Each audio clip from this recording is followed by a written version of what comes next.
Welcome to BERT'S TV channel. In this video we are talking about 10 tips for healthy eating with diabetes.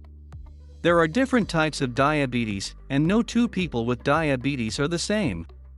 So there is not a one-size-fits-all diabetes diet for everyone with diabetes. But we've come up with tips that you can use to help you make healthier food choices. These healthy eating tips are general and can help you manage your blood glucose, sugar, blood pressure, and cholesterol levels. They can also help you manage your weight and reduce the risk of diabetes complications, such as heart problems and strokes, and other health conditions including certain types of cancers. Making healthier food choices is important to manage your diabetes and to reduce your risk of diabetes complications. We know that not everyone agrees on what is the best diet.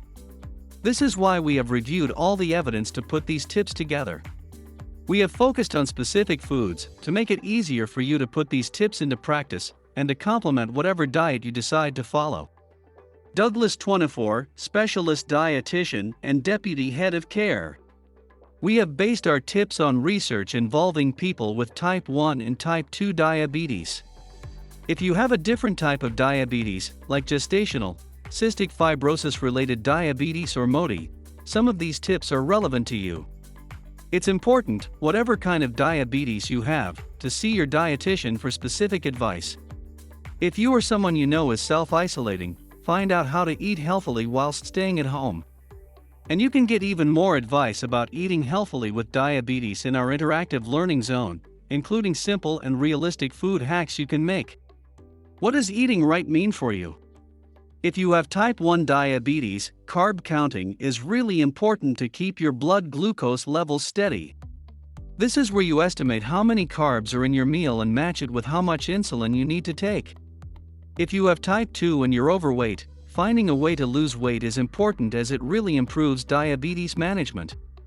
This is because it can help to lower your blood glucose and reduce your risk of other complications. There are different ways of doing this, like the low-carb, Mediterranean, or very low-calorie diets. Losing weight can help you lower your blood glucose levels, and we now know that substantial weight loss can even put some people's type 2 diabetes into remission. Whether you have type 1 or type 2 diabetes, you might need to lose, gain, or maintain your current weight, but it's important to make healthier food choices while you're doing this. Number 1. Choose healthier carbohydrates. All carbs affect blood glucose levels, so it's important to know which foods contain carbohydrates. Choose the healthier foods that contain carbs and be aware of your portion sizes. Here are some healthy sources of carbohydrate. Whole grains like brown rice, buckwheat. Whole oats, fruit, vegetables. Pulses such as chickpeas, beans, and lentils. Dairy like unsweetened yogurt and milk. At the same time, it's also important to cut down on foods low in fiber such as white bread, white rice, and highly processed cereals. You can check food labels when you're looking for foods high in fiber if you're unsure. Number 2. Eat less salt. Eating lots of salt can increase your risk of high blood pressure, which in turn increases risk of heart diseases and stroke.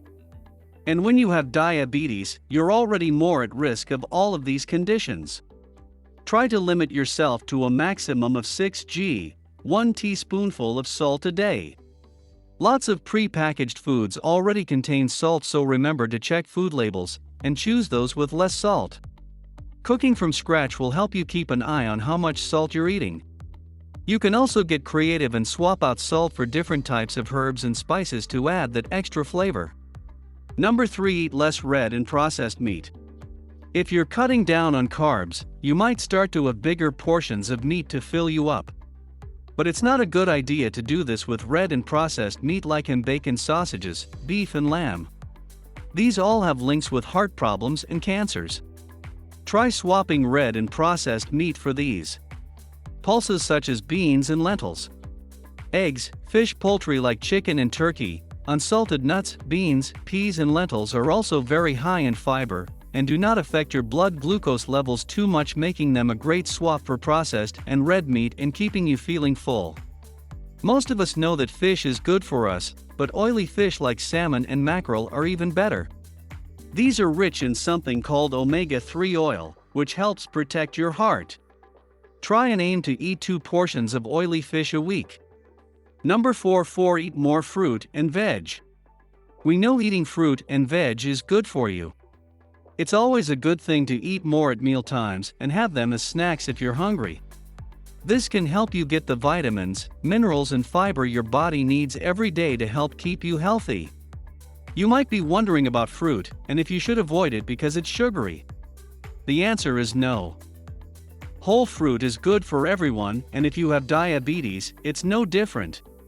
Fruits do contain sugar, but it's natural sugar. This is different to the added sugar, also known as free sugars, that are in things like chocolate, biscuits, and cakes. Products like fruit juices also count as added sugar, so go for whole fruit instead.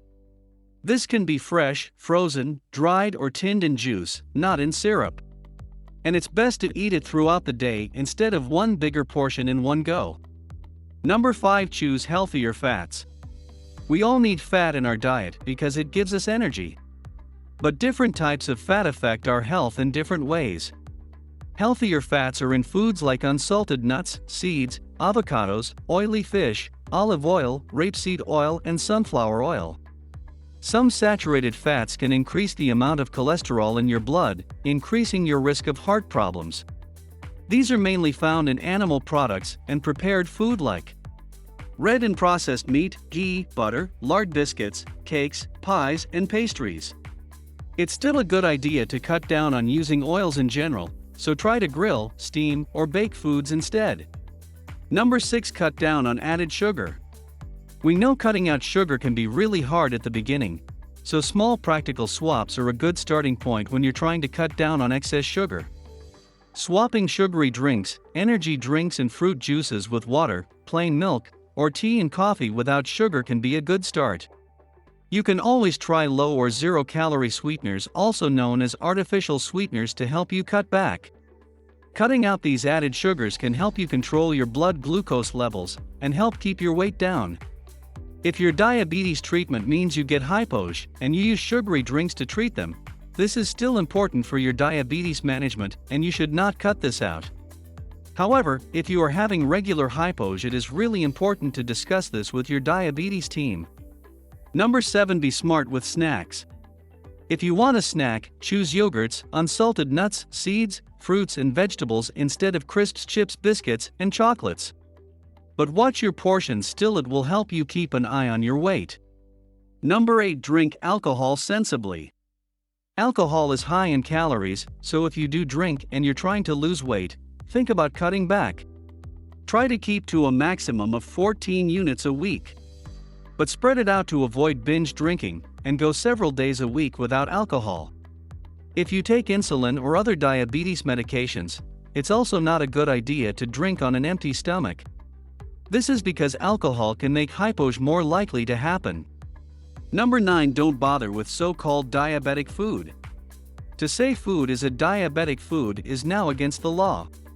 This is because there isn't any evidence that these foods offer you a special benefit over eating healthily. They can also often contain just as much fat and calories as similar products, and can still affect your blood glucose level. These foods can also sometimes have a laxative effect. Number 10. Get your minerals and vitamins from foods. There's no evidence that mineral and vitamin supplements help you manage your diabetes. So, unless you have been told to take something by your healthcare team, like folic acid for pregnancy, you don't need to take supplements. It's better to get your essential nutrients by eating a mixture of different foods. This is because some supplements can affect your medications, or make some diabetes complications worse, like kidney disease. I hope you guys liked the video, and for more stuff like this, please subscribe to my channel and hit the bell icon for notifications. See you soon. Goodbye.